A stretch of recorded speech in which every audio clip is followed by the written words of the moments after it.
Good morning, everyone. So great to see everyone come out and give us your time, and hopefully it's going to be a beneficial event for you guys. So my name is Craig Galloway. I'm a solutions architect at Ingram Micro, and we work very closely with our team at PBTech and support them with events such as these. And I work across the Azure and modern workplace. And I'm the technical solutions architect there. So just from an agenda perspective, I'm going to touch on the Defender piece. It's really going to be around the remediation piece around it. And then I'll hand over to Alex, who will take us through the Arctic Wolf solution. And then Liam will come in from a licensing perspective right at the end. So to kick off, it's really around, this is what is known as Zero Trust. So Zero Trust is not a platform, it's not a product. It's really a strategy that every company should be trying to achieve. And what's important about it, or what's applicable about it within the context of today's discussion, is really around the security aspect of the endpoints. So just a quick raise of hands, who here is using Microsoft Defender for their endpoints right now? Okay, so quite a few. The rest of you, we hope we'll be able to switch you over today. We've got some goodies here to bribe you with, so we'll see how we can do.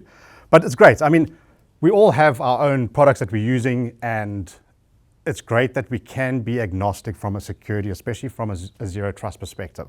It doesn't have to be a Microsoft product, but as long as we're filling in each of the 4 steps within the Zero Trust, we are achieving or trying to achieve that Zero Trust model as much as possible.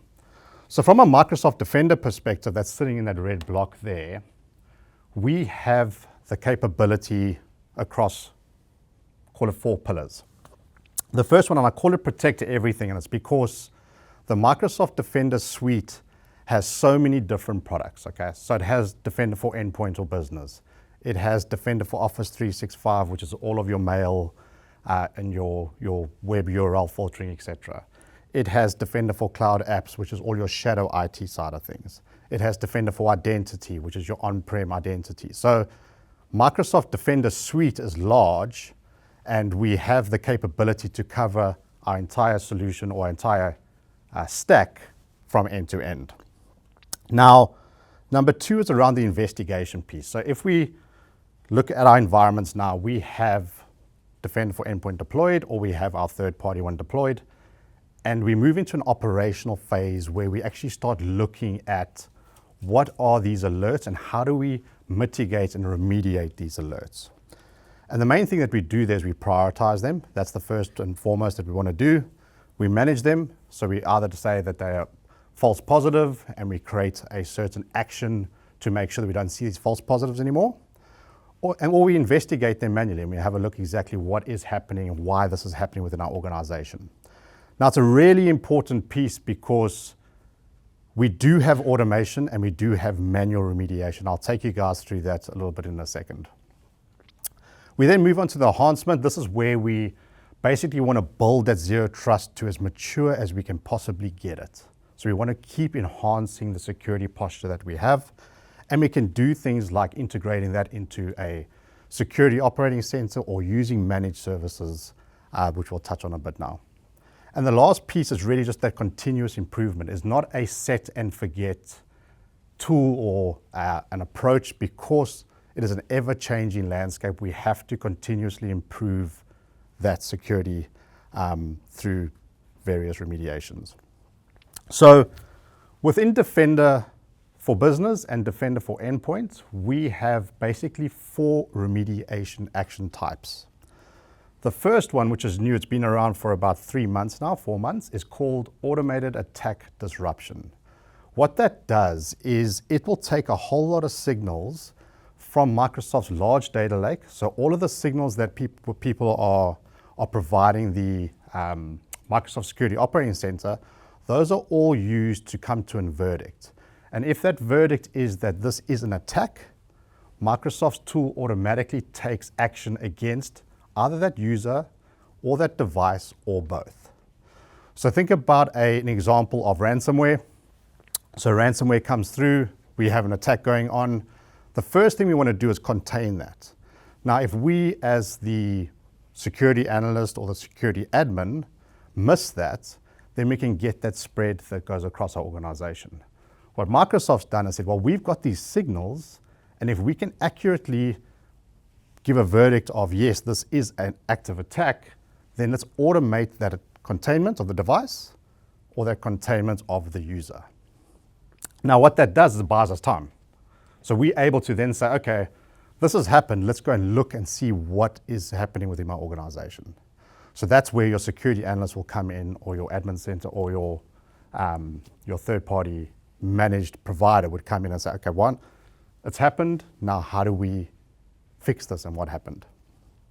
The second part is automated investigations. So this has been built in for a while. We have quarantines, we have removing of keys, killing a process. So if we think, cast our mind back to like antivirus days, this is pretty much how the automation started. Yes, it's gotten a lot better now. We can put playbooks against it. And if we're honest, I think if we have a look at how Defender has come through historically within Windows XP and within Windows 7, it was not great.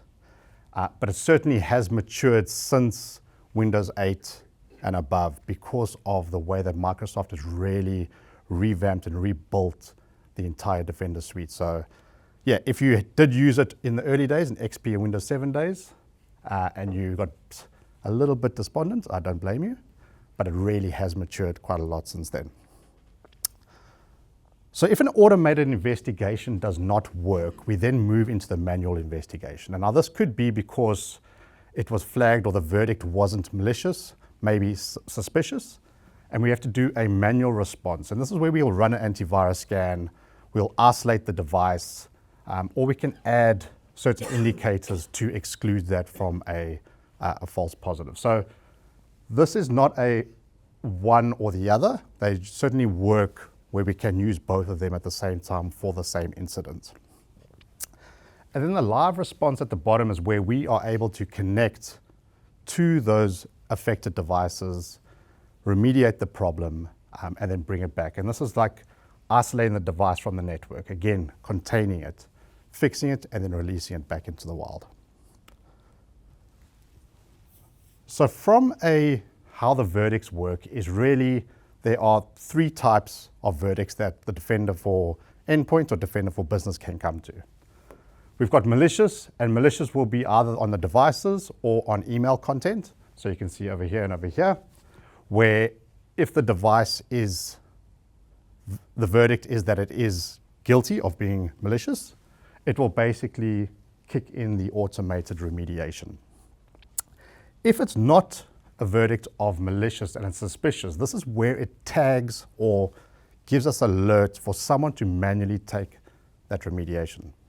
Now, we have to be actively looking at these alerts and have a proper alert process in place for us to be able to sort that problem out. Now, that is where something like a managed service provider can assist. So if we don't have the capability or the users that are sitting with us in our environment for us to manage that environment ourselves, this is where we can extend that out to a third party. So that manual remediation will basically work like this. Someone will get the alert, we'll either isolate it, we'll either delete the email, we'll either remove it from quarantine or release it. And then we basically want to track and respond to the emerging threats, manage false positives, or we want this to be outsourced to someone else. And it just happens to be that in this room today, we have someone that knows exactly how to manage this on your behalf. So I'd like to welcome Alex to come in and have a chat around how Arctic Wolf can assist you guys with that management. Alex? Thanks, mate. Okay, so slight change of tack here. I like to sort of mix things up a little bit. So I've bought sweets. If you've got any good questions, you can get sweets. If you've got really good questions, you might get socks or straws, okay? Bear that in mind. Everyone likes the sweets. Okay, I'm also going to ask a lot of questions, and I appreciate any feedback, any discussion that we have as we go. Who thought Arctic Wolf was a clothing brand?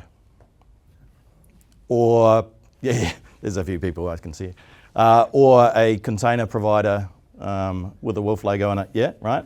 In New Zealand, there's a brand very similar to ours, and I think it's actually Arctic Containers or something. Don't get confused. That is not us. We're going to talk a little bit today around security operations. It's going to be more high level than what you've just had. I'm going to give you a little bit of an introduction as to who Arctic Wolf is and kind of why you should maybe consider us. And at the end of it, I want you to think more about I guess an operational mindset, changing from a security standpoint, changing to an operational mindset from a tools mindset. So, who is Arctic Wolf? Well, we've been around in the US for about 12 years, a little over 12 years. We've been in the ANZ market, more A than NZ, for a little over 2 years. We've been in the New Zealand market for 12 months. We've got over 6,500 customers. We've got over 700 security analysts, and I'll tell you why that's important shortly. And we respond to over 1,000 full incident response services every year. Let's kind of think about that in the terms of about 3 a week. Digital forensics incident response, okay?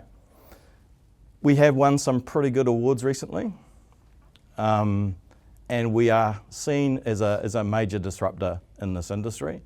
And it's also fair to say that we are one of the oldest and largest global security operations partners or platforms on the market. A lot of our key focus is around ending cyber risk. Massive, hairy, audacious goal. And we may or we may not get there, but we have to take a risk approach to everything that we do these days. And if we look at the total risk that you have as an organization, the way that we help to resolve that, to help to end cyber risk, is by looking at two things, really. Technology, that's our technology and your technology, combined together.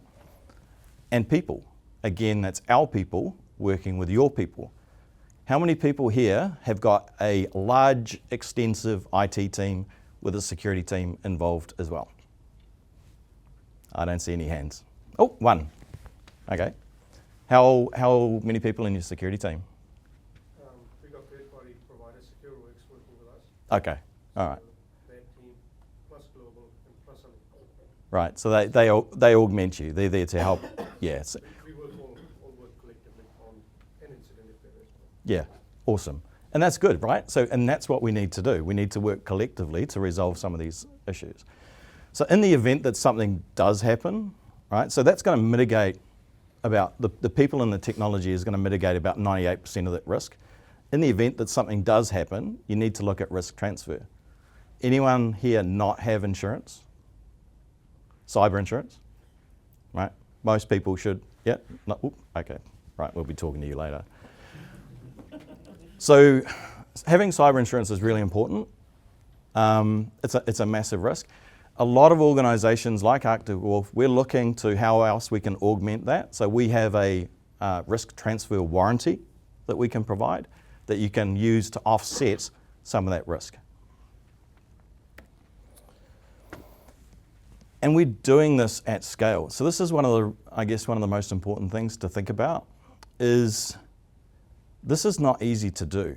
So we have built a purpose-built platform for scale, for multi-tenancy, that you just can't get out of a kind of a local provider. And if you look at some of these numbers here, these are massive. So what's really important about this, if you take nothing away, is see those numbers? So we are, as a global security operations platform, New Zealand is just another location, right? If we see something happening in one of those 253 trillion observations that we're seeing, if we see something happening in some other part of the world, we will, if we don't already know about it, we'll create an indicator of compromise, and then we'll roll that out to all of our customers, and we'll inoculate all of those customers at once. So if you think that just because we're in little old New Zealand at the bottom of the world, that you're safe, think again. happy to have a conversation over a few beers about it.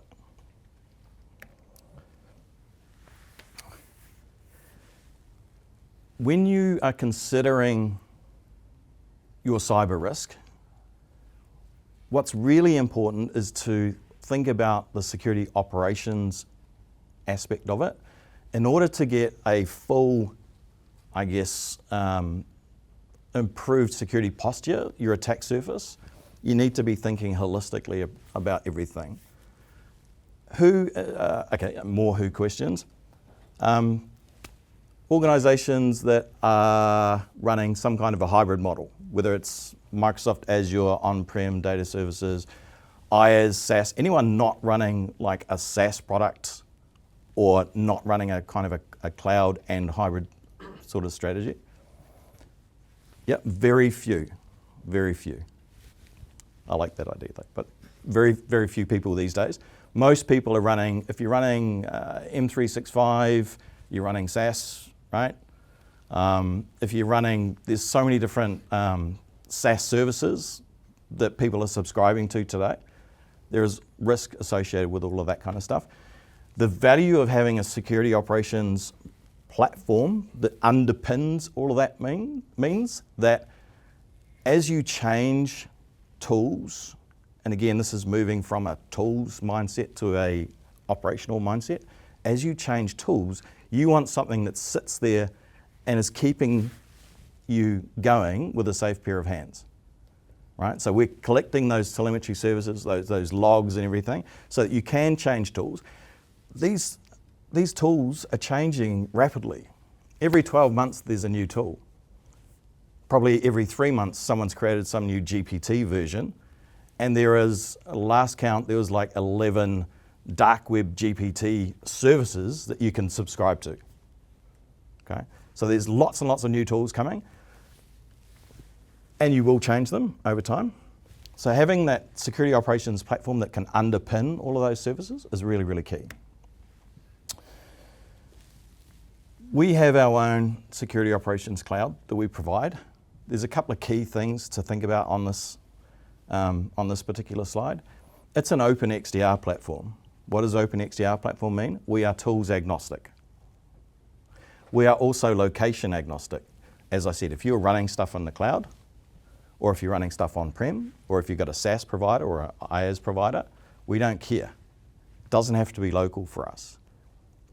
The other key element in this slide is, like a lot of the providers, we'll do 90 days inclusive. Did anyone say, was that just me or was that mood lighting coming down? Yeah. Mood lighting. We're getting serious now, okay?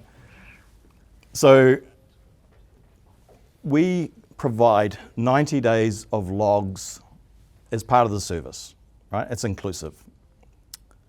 What we don't want you to do is have to think about what logs are important to you or how many logs you store. So our go-to-market is you can store as many logs with us as you like, and it's based on a term. So there's no ingest or egress charges. You shouldn't have to pick what's important to you. The more telemetry that a security operations platform can have, the better. There are 4 outcomes that we do. Managed detection and response, that's our SOC service. So think about like a Sentinel or something similar. Vulnerability scanning, so internal or external vulnerability scanning. It's like a Qualys or a Tenable, something similar. Security awareness, that's your know-befores, your friendly phishings, those sorts of things. And a full digital forensics incident response service. The stuff that we're primarily focused on today is managed detection and response. Happy to talk about anything else. The key elements that do make us different that I talked about, and I'm going to talk about the meaty bits, the Microsoft stuff that you came here to listen to shortly. I'm just kind of talking about us. Is that we are an open XDR platform, tools agnostic, like I talked about. We do utilize different machine learning, artificial intelligence aspects within our data pipeline. Most people do. It is closed. It is our own stuff. It is not a ChatGPT large learning model. We deliver the service via a concierge delivery model. So to my point before about how big your IT department is, most organisations in New Zealand have a relatively small IT department. They can't afford 24/7, 365 security analysts. So we provide, as part of the service, 2 security analysts that are dedicated to you. They provide regular reports, they provide guidance. Think of them as your security advisors to help you continuously improve your security posture over time. And as we are also tools agnostic, and we don't care whether you're running a Defender or that other one that took the world offline, or any other, we can take sources, we can take telemetry sources from all of those, right? And as you decide to change over time, these guys will give you advice. They'll help you work out where to spend your security dollar. You've got 2 projects coming up. Let's say identity management and firewall. Where do I spend my dollar? My firewalls are doing really well, but I don't have enough identity management across my entire landscape. There was an event recently in New Zealand, I won't name the organisation, where they had a business email compromise. So business email compromise is quite a common thing within your M365 tenancy. If you can gain credentials, you can get in and you can create a forward and delete rule, right? So it goes to someone else, so then your accounts payable doesn't get the bill, somebody else does, and you pay them. So the reason why that breach happened was because the organisation involved did not have multi-factor authentication enabled on their M365 tenancy.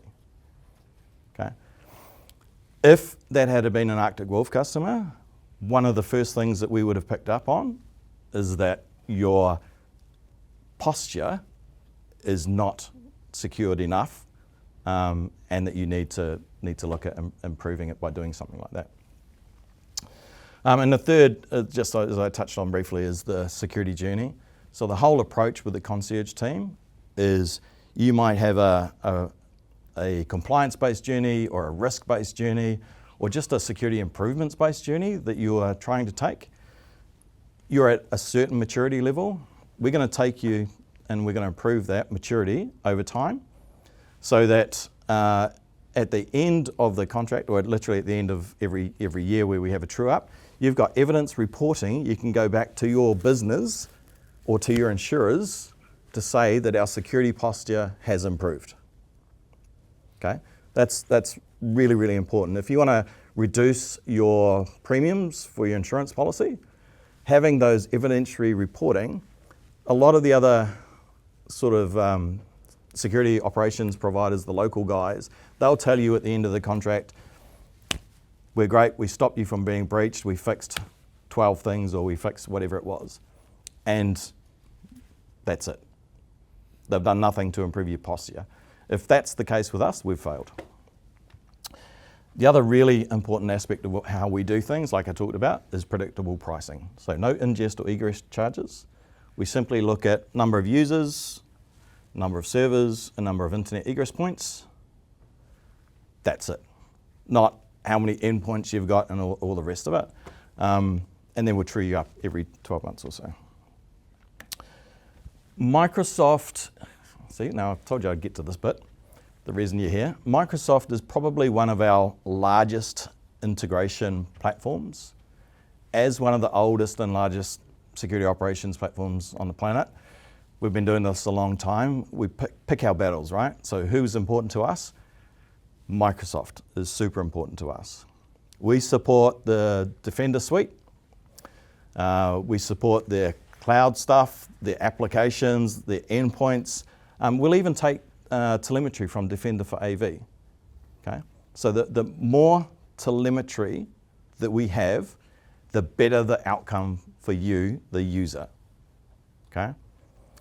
That's really key. So, and whilst we integrate really heavily with Microsoft, we also integrate heavily with a lot of other things, other endpoint tools, other security tools, other zero trust tools, lots and lots of things, right? So, but very heavily with Microsoft. We don't mind if you're running business premium. You don't have to be running a P1 or a P2. We'll get better telemetry, you'll have better outcomes, we'll get better reporting if you do have a slightly higher level of service, but you don't have to. We had a customer in New Zealand that was moving from a third-party endpoint tool.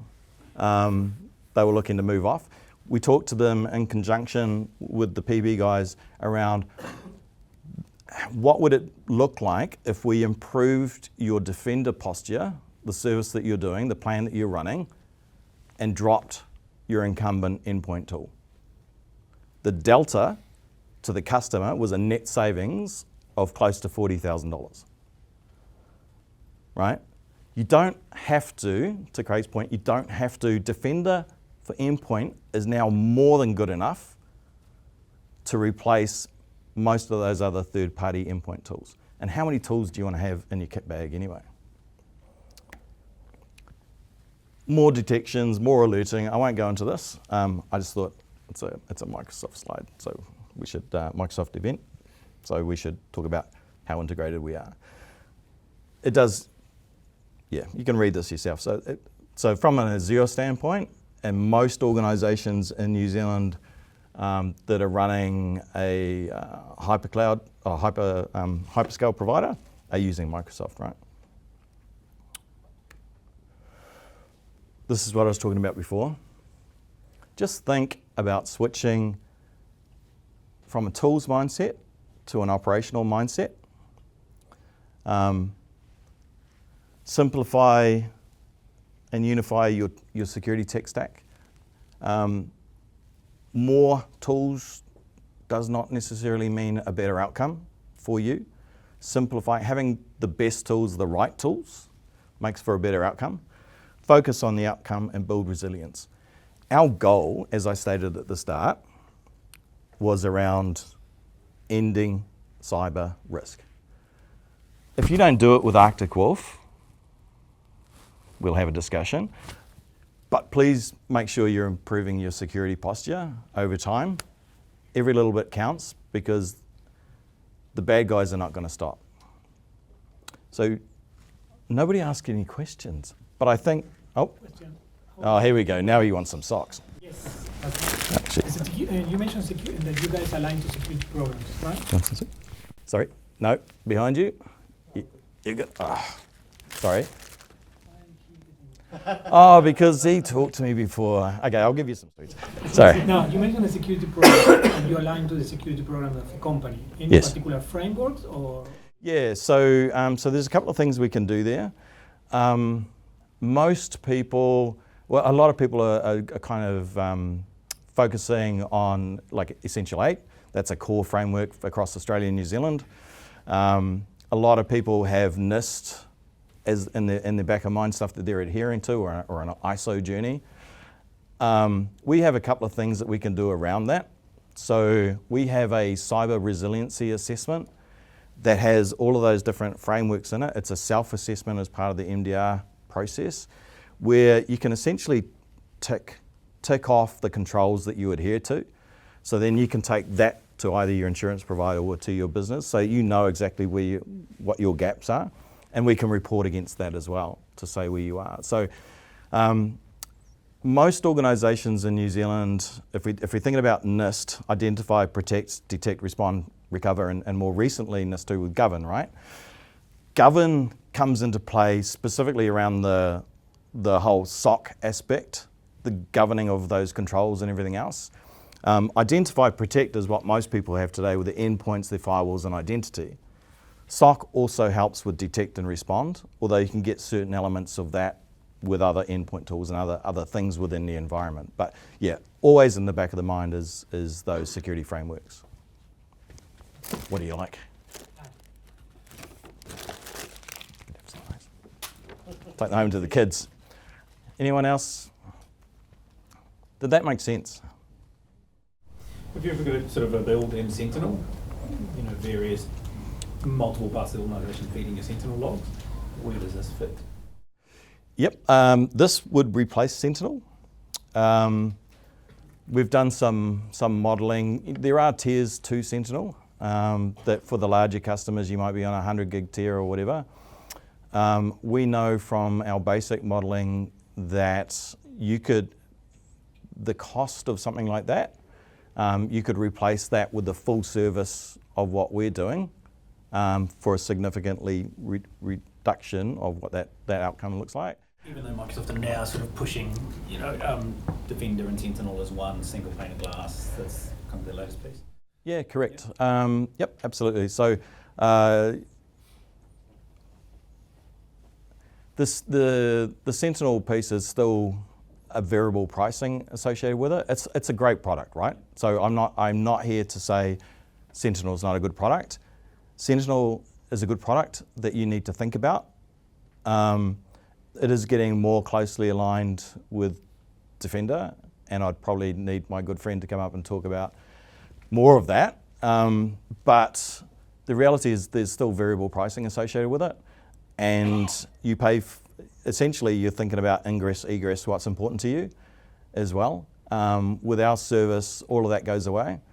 And you don't have to worry about it. You don't have to worry about ensuring that you are tuned correctly to reduce your licensing. Now, we know Microsoft's doing a lot to fix that.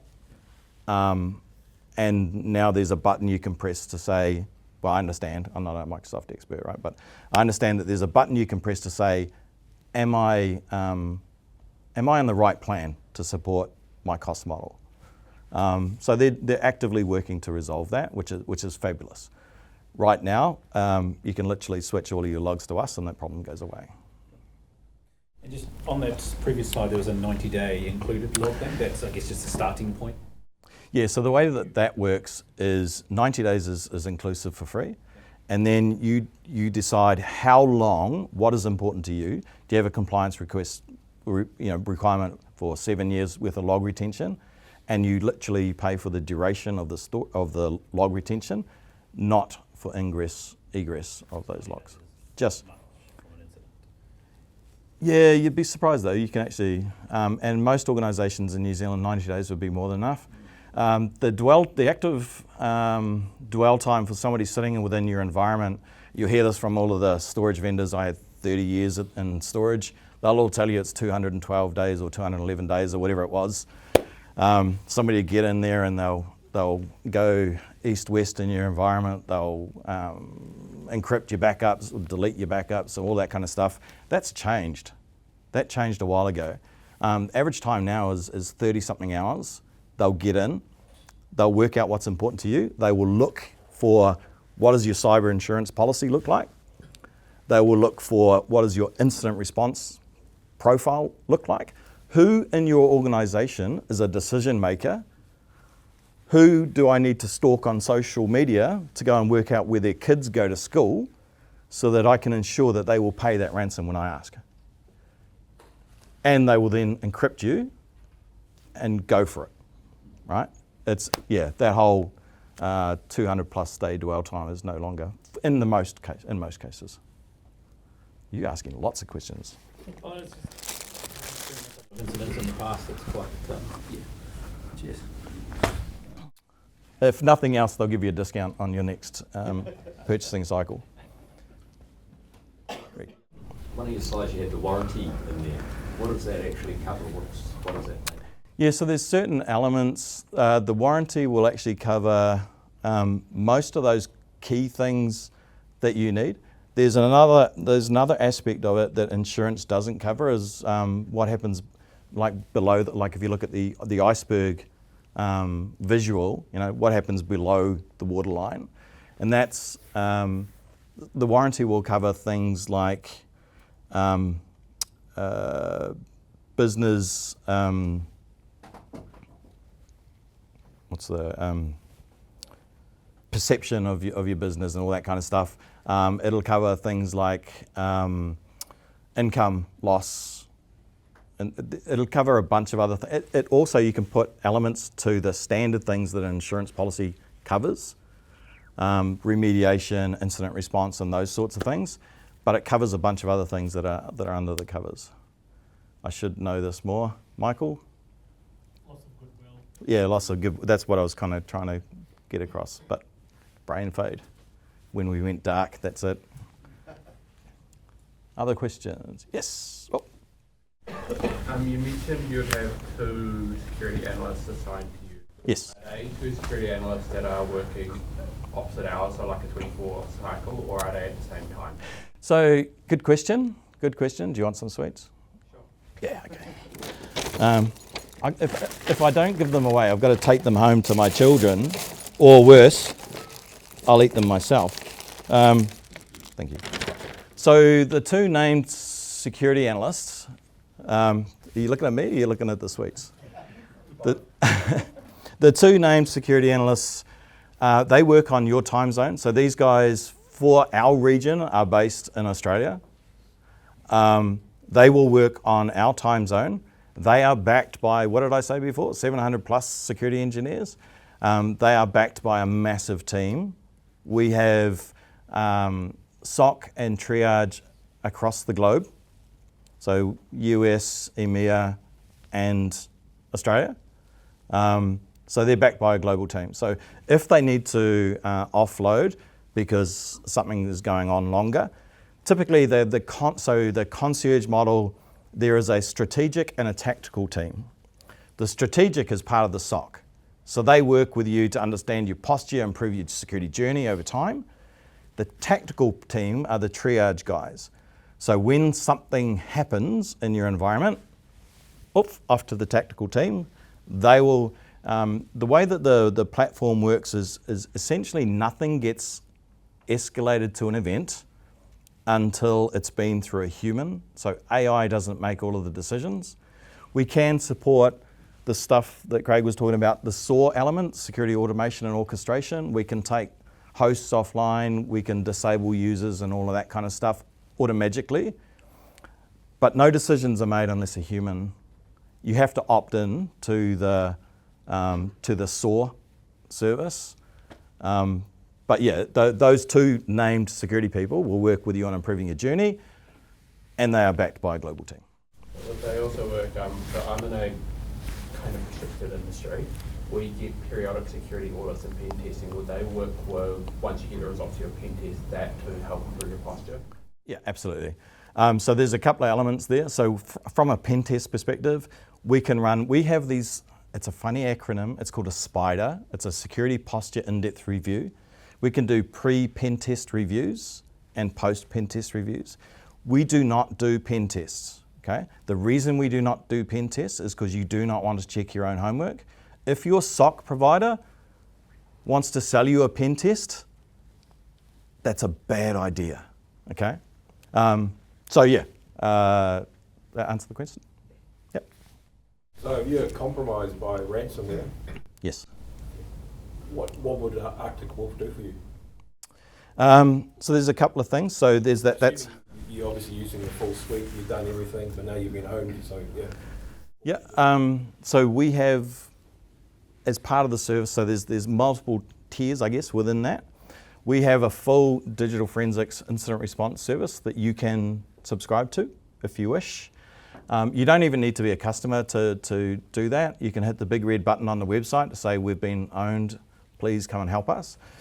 But if you are a customer, we move from triage, the SOC team, which is to do the triage element, they hand over to the incident response team. They do full digital forensics incident response. We actually acquired a company this is all what they did. It's the global IR provider of choice in the US, global US, you know. We work with a lot of the insurance companies in the US, so they recommend us.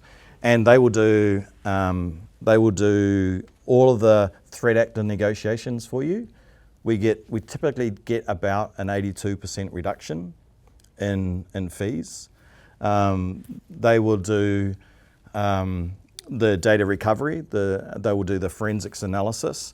So the first thing that happens, if you've been breached and the SOC gets alerted, is we'll work with you to rapidly close down everything, basically.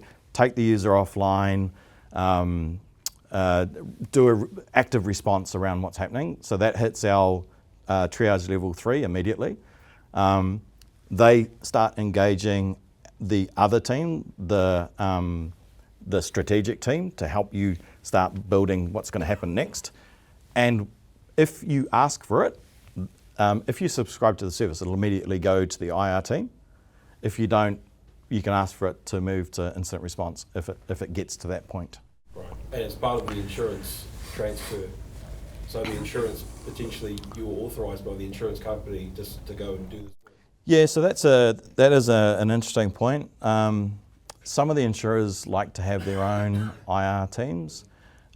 We work in New Zealand with a company called Clyde & Co. They're really, really good. They do a lot of IR for New Zealanders. There's a bit of a perception that you need to be local to do IR. You don't. We haven't had a lot of uptake of the IR service in New Zealand, to be fair. But you can, for the cost of, it's like $5,000 or something US, you can subscribe to the Incident Response Jumpstart service.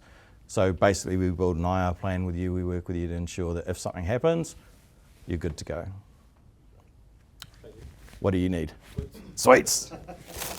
All right. Nobody wants the straws. They're good. Anyone have paper straws? Hates those paper straws. Any other questions? You guys have been great. Oh. Following up to that insurance. Yep. Any New Zealand insurance providers reducing premiums based on partnering with the likes of Arctic Wolf? Because there are a lot of cyber insurance now. It's got caveats. You've got to have this. You've got to be doing this. Yeah, 100%. So we are working with them. We're not there yet. We've started to pull on board some insurance providers in Australia. The problem that we have in New Zealand is our Privacy Act. The cost of breach of that Privacy Act is like 10 grand. In Australia, it's 30% of revenue up to $50 million. And so it's not as important over here. I think what we are starting to see though, what we have been told is the insurance councils are starting to look at things. So previously, in order to get insurance, MFA was the gold standard. Nowadays, actually having an MDR service, having a SOC, is starting to become more of that gold standard. Does that answer the question? Yeah, no, just curious. I mean, the cost of the fine is nothing versus the cost of the incident. Yes. It might be 10 grand, but you could be $250,000 for an incident response. Yeah. On the scale, even in New Zealand. Yep. Systems succeed, there are insurance companies coming on board. Yeah. It's great when most of us report to CFOs somewhere, the cost of this service can also offset our insurance costs. It becomes just a win-win. We have heard that the EU is considering sanctioning New Zealand because our Privacy Act is so lax. But that's just hearsay, right? Hold on. Yep. Sorry. Don't be sorry, mate. Don't be sorry. Data sovereignty rules. Yep. So where is my logs going to be stored if I give them to you? Is it US based? Is it AWS in Sydney. AWS Sydney? Yep. Yep.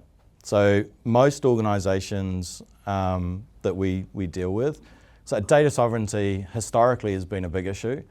The DIA really helped to kind of change a lot of those rules and thoughts around those rules. So AWS in Sydney is kind of seen as an extension of New Zealand. We do have other SOC locations, but for this part of the world, AWS in Sydney. What would you like? Sweets, please. Sweets. All right. Actually, no, I'll take straws. I'll take straws. Straws. All right. There we go. Sorry, you had another question? With the insurance, sorry to keep coming back to insurance. No, it's okay. We also operate in Australia, and does the insurance cover directors' liability? The warranty thing? The warranty, I'm not sure about. We'd have to probably there's a number of categories inside the warranty that, so you can spend the dollars on ransom payments, on engaging incident response providers, third-party incident response providers, income loss. I'm not sure if director's liability is in there. We can check on that. Yep. But it is like it's an amount that's basically handed over, and then you can use it as needed, basically. Yeah. I think we're running close on time. Yeah. But look, thank you everybody. You guys have been great. I don't have to give my children any more sweets, maybe a few more. But we're going to be sticking around for a little bit, right? So if you do have any questions or want to follow up, actually, sorry, my bad. I forgot there's more than just me here. Thank you. Thanks, Alex. Hi guys, I'm Liam. Just real quickly, I look after modern workplace portfolio at Ingram Micro with Craig over here. So I just want to touch on licensing quickly and just go through a little bit around what that looks like. Just to make sure I got the right crowd. Is pretty much everybody on Microsoft, not so much from an EDR perspective, but more from like productivity suite? Pretty much, yeah, there's a lot of nodding, great, cool, got the right crowd.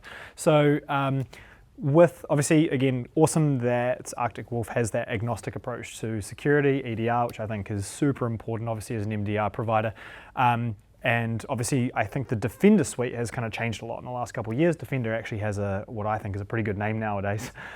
Used to not be that case sort of 5+ years ago. So I guess just covering off some of what we see from the EDR piece is super important. So many of you will be familiar with hopefully some of the Microsoft licensing or base licensing. A lot of these products are included with that. So I guess it's worthwhile starting off and just looking at the 3 EDR solutions from Microsoft, which they offer. So Defender for Business is, I guess, what they call the SMB EDR tool. It does have an endpoint detection and response tool and some pretty similar features to Defender for Endpoint. It's included in Business Premium too. So anybody that's on Business Premium, you're going to have that automatically in there. You can buy it separately, as you can see, as an add-on. All the pricing I've shown there is just a MSRP price for per user, per month, annual commit. And obviously for a SMB, tool, that does mean it does come with a 300 seat limit. So just be aware of that. Any organizations over that 300 seat cap, you might want to start looking over on the right-hand side, which is the Defender for Endpoint stack. Now, Defender for Endpoint, Plan 1 at least, that does come with M365 E3 that many of you may be familiar with. It is worthwhile noting though, that doesn't actually have an EDR function in that product. To me, that's pretty damn important, especially when you're wanting to plug into, say, Arctic Wolf. That's kind of a necessity, as you're probably aware of. So Endpoint Plan 1 doesn't come with that.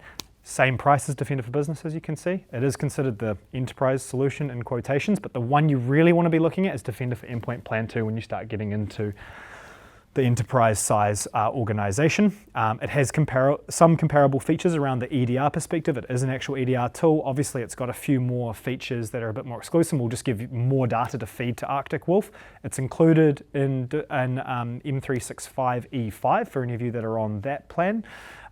But just be aware again, it can always be added separately. It doesn't have that 300 seat limit at $8.40 per user per month. So from a licensing perspective, the two you really want to look at, Defender for Business or Defender for Endpoint Plan 2, both can be bolted on to anything from Business Basic up, obviously, which is quite nice. But yeah, just wanted to cover off the licensing piece really quickly because it's quite important, especially if you're going to use the Microsoft set of tools or you're looking at maybe moving from another EDR provider and just coming under that Microsoft umbrella, of course. Any questions on the licensing side? I'm pretty short and sharp and sweet. Cool, awesome, great. Thank you so much, guys. I think that's all from us.